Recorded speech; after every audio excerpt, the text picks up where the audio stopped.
Yung pindutin mo. Hindi pa ba napindot? Gumagalaw na.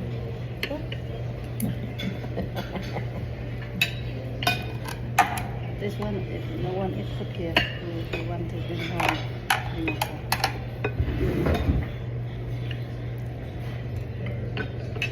I guess this is how you eat.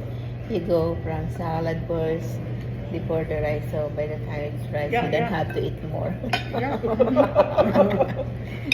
You don't eat much of carb. After, yeah. Filipino, they eat first the rice. After Oh yeah, Filipino, we eat first the rice. Oh, we eat appetizer first, Mhm. and then we eat rice. That's why we have a big tummy.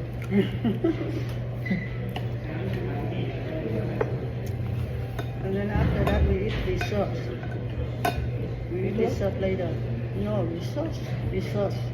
Like Other piece. sweet. Oh, sweet. Sweet. Squid? Yeah, something sweet. Like Oh, sweet. yeah. Um, I don't After eat squid. I don't eat squid. no, after if you feel it's not good, after a little bit fish sauce. I'm Oh, too this is full. tastes good. Yeah, the rice is good, right? How they call this rice? I don't know. I You know can the make name. this. Yeah, isn't it? Yeah, you're a chef. yeah, we need to know what's inside there. What's the name of this rice? Maybe you know. I know. Borrow a mirror. I show you. You know how to cook this? Another oil? Hmm? I show you. I think another oil. So, natin.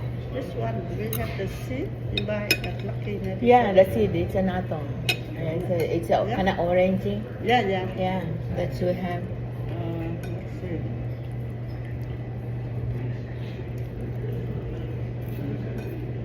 It's like my inasal. Mm-hmm. And then chicken legs.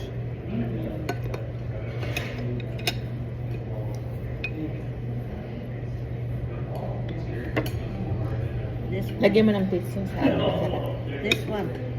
Okay, you cook Yeah. the oil. Let's Oh go yeah, in. another. Cook the oil and then Put it that in. one. Yeah. And then it turn out a color and then Yeah, when and stir put it fry. in. Yeah. And then the chicken leg is green. Yeah. They call it mang inasal.